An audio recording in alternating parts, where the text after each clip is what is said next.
नमस्कार, सत श्री अकाल, आदाब। विधानसभा चुनाव का आगाज हो चुका है। सरगर्मियां बहुत तेज हो गई हैं। फिलहाल 15 दिन पूर्व उन्नाव सदर विधानसभा क्षेत्र से जो हमारे जनप्रिय लोकप्रिय विधायक कहलाए जाते हैं पंकज गुप्ता, उनसे एक सवाल किया गया कि उन्होंने पिछले 5 वर्ष में गंगा घाट को क्या दिया। उन्होंने 10 बिंदुओं में अपना जवाब प्रेषित किया है। आज हम सभी फिलहाल उन्नाव जिले की छइयों विधानसभा में सबसे लोकप्रिय एवं चर्चित विधानसभा सीट उन्नाव सदर पर उनके 10 बिंदुओं का विश्लेषण करेंगे। जिस 10 बिंदुओं का जिक्र सदर विधानसभा क्षेत्र के विधायक, लोकप्रिय विधायक कहलाए जाते हैं पंकज गुप्ता ने किया, उसमें सबसे पहला बिंदु रहा आनंद घाट। आनंद घाट की यदि हम बात करते हैं तो उत्तर प्रदेश सहित भारत के जितने भी घाट रहे हैं नमामि गंगे की केंद्र की परियोजना के तहत बनाए गए हैं, लेकिन उनकी स्थिति भी फिलहाल इस समय ऐसी है कि वो जर्जर हो गए हैं। उनके पत्थर उखड़ गए हैं, जो सीढ़ियाँ बनाई गई हैं उनके पत्थर तक उखड़ गए हैं। रात सूर्यास्त होते ही उनमें नशेड़ियों का जमावड़ा लगा रहता है। तो फिलहाल जो केंद्र की परियोजना रही या स्टेट की रही, तो ये उपलब्धि उनमें गिनाई जा सकती है। दूसरे नंबर का जो इनका रहा वो रहा वृहद गौशाला। गौशाला जो भी बनी उसकी दीवार 1 महीने में ही बनने के दौरान ही ढह गई थी और उसमें भी भ्रष्टाचार के बहुत सारे आरोप प्रत्यारोप लगाए गए और अभी तक वो बनकर तैयार नहीं हुआ है। शाम होते ही, शाम 5 बजते ही इसी राजधानी मार्ग पर आपको हजारों की संख्या में जानवर ऑन रोड पे बैठे हुए नजर आएंगे, जो अक्सर राहगीरों को घायल करते नजर आते हैं। अब तीसरे पॉइंट पे आते हैं तो तीसरा बिंदु रहा कि मिश्रा कॉलोनी घाट। मिश्रा कॉलोनी घाट जो है वो बसपा शासनकाल में ब्रजेश पाठक जी के द्वारा निर्मित कराया गया और स्क्रीन पे एक चित्र आ रहा है। थोड़ा सा रेनोवेशन इन्होंने मिश्रा कॉलोनी घाट में कराया, लेकिन आज जो जर्जर स्थिति मिश्रा कॉलोनी घाट के आप लोग स्क्रीन पे देख रहे हैं, टीन शेड वगैरह जो है इतने लटके हैं कि अंतिम संस्कार में आए हुए लोग कभी भी घायल हो सकते हैं। उनका कब अंतिम संस्कार हो जाए ये कोई निश्चित नहीं है। अगले बिंदु में उन्होंने दर्शाया है पुल के नीचे का जर्जर मार्ग। पुराने गंगा पुल के नीचे का जर्जर मार्ग 80 लाख रुपए की कीमत से बनाया गया। 80 दिन भी नहीं चल पाया और भ्रष्टाचार की भेंट चढ़ गया। बजरी उखड़ने लगी, उसमें डीएम के द्वारा एक जांच समिति बनाई गई। जांच समिति में ये कहा गया कि जो दोषी होगा उसको सजा मिलेगी, तो वो भी। और पुराना गंगा पुल बंद होने के बाद उसमें आवागमन बहुत कम हो गया है, इसलिए थोड़ी बहुत इज्जत जो है बच गई है। अगले बिंदु में बात करेंगे, विधायक जी ने लिखा है कि 2 करोड़ की स्पेशल ग्रांट से नगर के अंदर की कई गलियां निर्मित कराई गई हैं। तो इस पे जब विश्लेषण किया गया तो ये पाया गया कि कुछ इनके चहेते जो इनके प्रेमी रहे हैं उनके वार्डों की कुछ गलियां विधायक निधि द्वारा निर्मित कराई गई हैं। उसके बाद अगला बिंदु आता है राजधानी मार्ग का चौड़ीकरण। जिस राजधानी मार्ग पे हम खड़े हैं इसी राजधानी मार्ग के चौड़ीकरण की विधायक जी बात कर रहे हैं, 4 लेन की। तो मैं आप सभी लोगों को बता दूं कि ब्रिटिश ज़माने की बनी इस रोड के बाद किसी ने आज तक इतनी सरकारों में ध्यान नहीं दिया। सपा शासन काल में ये राजधानी मार्ग का निर्माण हुआ। निर्माण में जब राजधानी मार्ग का निर्माण हुआ तो कैमरामैन से निवेदन करेंगे कि हर चीज़ को विश्लेषित करके दिखाएं। तो ये लिंक रोड के बाद ये जो है साइड रोड के बाद साइकिल ट्रैक, फुटपाथ के बाद साइकिल ट्रैक के बाद ये लाइटें लगाई गई हैं। लेकिन फिलहाल अगर इस बात करते हैं राजधानी मार्ग की, तो राजधानी मार्ग में जो चौड़ीकरण चल रहा है फिलहाल इसकी कोई आवश्यकता थी नहीं और उन्नाव से लेकर गंगा घाट तक 13 किलोमीटर का यह मार्ग पुनः इसमें सिर्फ डामरीकरण कराया जा रहा है, वो भी मानक के विपरीत।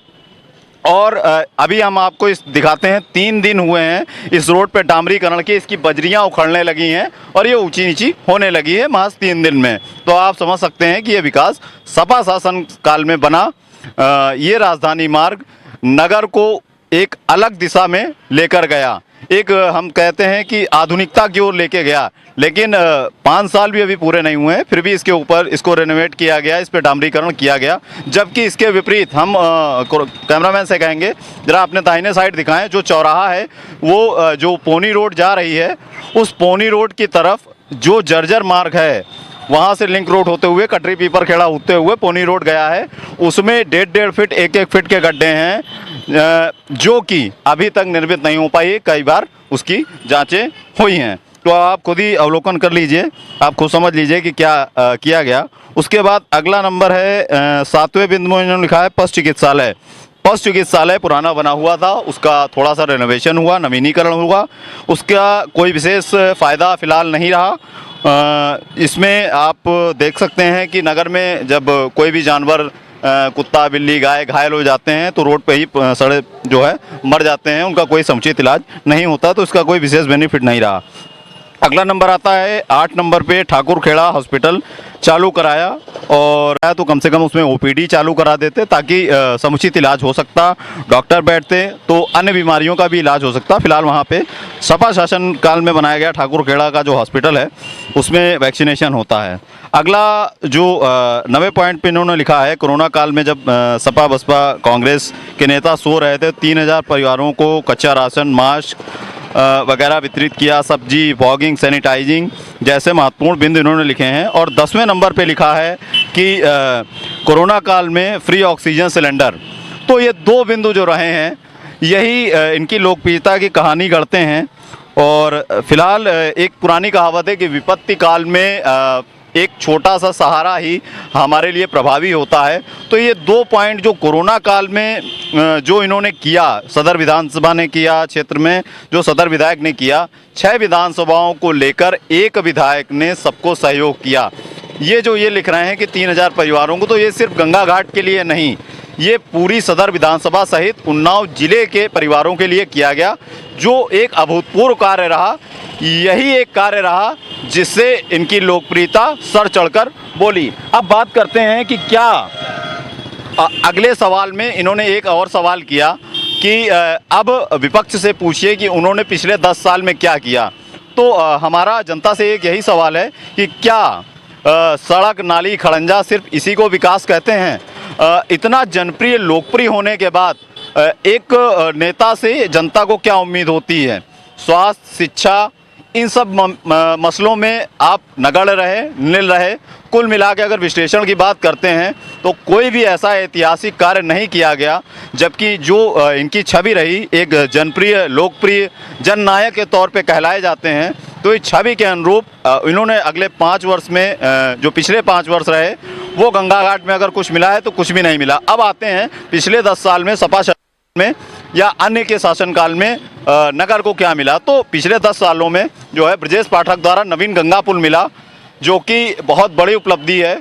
आज अगर नवीन गंगा पुल ना होता तो शायद नगर की जनता नावों से सफ़र कर रही होती और भूखों मर रही होती। पुराना गंगा पुल पिछले 8 महीने से बंद है, ये किसी की भी जो है दृष्टि में नहीं है। यहाँ के सदर के चाहे हमारे विधायक हों, सांसद हों, किसी ने इस पर जहमत नहीं उठाई। अगली बात करते हैं पोनी रोड का जर्जर मार्ग। पिछले कई सालों से पोनी रोड का मार्ग जर्जर है। कई बार इस पर जांच आख्याएँ हुई हैं, कई बार कमेटियाँ बैठी हैं, इस पर जाँचें हुई हैं, सब कुछ हुआ, लेकिन कई बार आदमी घायल भी हुए हैं, इस पर कोई संज्ञान नहीं लिया गया। श्यामा प्रसाद मुखर्जी स्टेडियम, जो कि एक आरटीआई एक्टिविस्ट हैं संदीप पांडे, उन्होंने बताया कि उसका पैसा फंड रिलीज़ कर दिया गया है, उसका पैसा आ भी गया है, लेकिन फिर भी श्यामा प्रसाद मुखर्जी स्टेडियम को अभी निर्मित नहीं किया गया है। अगला जो बिंदु है, जो हम विधायक जी को गिनाते हैं, इसको विकास कहते हैं। सपा शासनकाल में 150 करोड़ रुपए स्वीकृत हुए होते मार्जिनल बांध के लिए, पुराने गंगा पुल से लेकर जाजमऊ तक, जो कि अगर 150 करोड़ रुपए के मार्जिनल बांध अगर बन जाता तो आज हम जिस विपदा में हैं, नगर में जगह जगह पानी भरा हुआ है, दीपावली के पर्व के समय वो हम विपदा ना झेल रहे होते।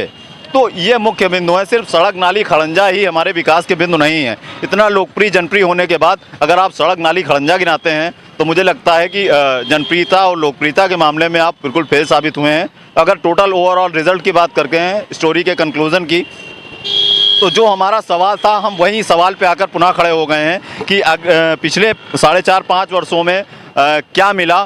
तो सिर्फ लूट, भ्रष्टाचार, इसके अलावा कोई ऐसा आपने ऐतिहासिक कार्य नहीं किया कि आने वाले समय में सत्ता में, अगर आप सत्ता में नहीं होते हैं तो आपको यादगार बनाए सके, कि कोई आपको याद कर सके कि आपने ये उपलब्धि शहर को या उन्नाव सदर विधानसभा क्षेत्र को दी है।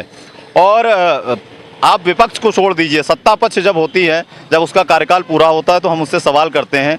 इस सवाल के उपलक्ष्य में जब हमने सवाल किया उसके बाद कई सारी जो है र्यूमर्स फैले, जहाँ तक इतनी सारी धमकियाँ मिली, जान माल तक की धमकियाँ मिलने लगी।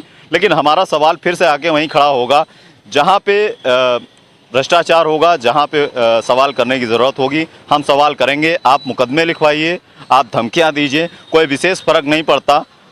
जीवन देना और जीवन लेना ईश्वर का काम है और ये निहित है, बाकी कुछ नहीं। और हमारे जो पंडित चंद्रशेखर आज़ाद और भगत सिंह रहे हैं तो उन्होंने एक लाइन दोहराते थे कि शहीदों की चिताओं पर हर बरस लगेंगे मेले।